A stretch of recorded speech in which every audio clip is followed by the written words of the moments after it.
সকাল থেকে ভারী বৃষ্টিতে ভিজেছে রাজধানীর সহ দেশের বিভিন্ন এলাকা। মৌসুমী বায়ুর প্রভাবে শুক্রবার ছুটির দিনের সকালে রাজধানীবাসীর ঘুম ভাঙে বৃষ্টির শব্দে। তবে জীবন জীবিকার তাগিদে ঘরের বাইরে বেরিয়েছেন যারা, পড়তে হয়েছে ভোগান্তির মধ্যে। অনেক স্থানে পানি জমে সৃষ্টি হয়েছে জলাবদ্ধতা। আবহাওয়া অধিদপ্তর জানিয়েছে বৃষ্টি আরও বাড়তে পারে, মেঘলা থাকতে পারে সারা দেশের আকাশ। ফলে সারা দেশের দিন ও রাতের তাপমাত্রা কমে আসতে পারে। ভারী বৃষ্টিপাতের কারণে সিলেট, চট্টগ্রাম, কক্সবাজার ও পার্বত্য চট্টগ্রামের পাহাড়ি এলাকাগুলোতে পাহাড় ধসের সতর্কবার্তা জারি করা হয়েছে।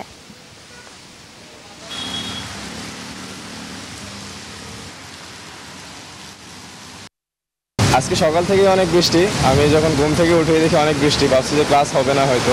পরে দেখি সবাই ক্লাসে অ্যাটেন্ড করছে, তো আমি তো মিস করলে হচ্ছে, তো আমি ক্লাস অ্যাটেন্ড করতে যাচ্ছি। বৃষ্টিতে পানি জমছে জায়গায় জায়গায়, জামও লাগিয়ে রয়েছে অনেক জায়গায়।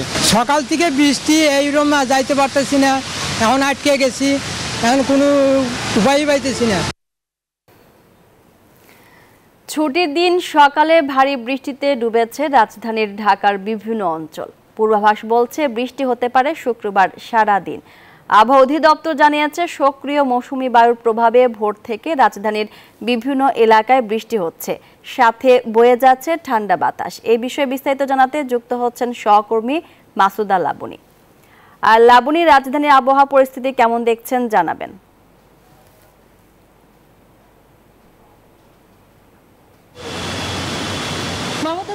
এর আগে আমি যেটি বলছিলাম যে বিভিন্ন সড়কে পানি জমে গেছে। এখন যদি আমি দেখাই, ঠিক আমার পেছনের সড়কটিতেও কিন্তু পানি জমে গেছে।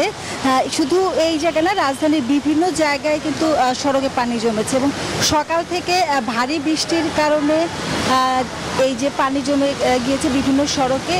এছাড়া যেহেতু আজকে ছুটির দিন, খুব একটা প্রয়োজন ছাড়া কিন্তু মানুষ ঘর থেকে বের হচ্ছেন না, কিন্তু যারা নিতান্তই প্রয়োজনে বের হচ্ছেন তাদেরকে এই ভোগান্তিতে পড়তে হচ্ছে। এবং আবহাওয়া অফিস যেটি বলেছে যে এই যে ভারী বৃষ্টি, এটি আজকে সারাদিনে অব্যাহত থাকতে পারে এবং ঢাকার পাশাপাশি সারা দেশে যে বৃষ্টিপাত এটি অব্যাহত থাকবে। এছাড়া যারা দিন মজুর, একান্তই আসলে দিন এনে দিন খান, তারা যেটি বলছেন যে সকাল থেকে ভারী বৃষ্টির কারণে তাদের ভোগান্তিতে পড়তে হচ্ছে এবং এই যে এই বৃষ্টিপাত অব্যাহত থাকবে বলে আবহাওয়া অধিদপ্তর জানিয়েছে।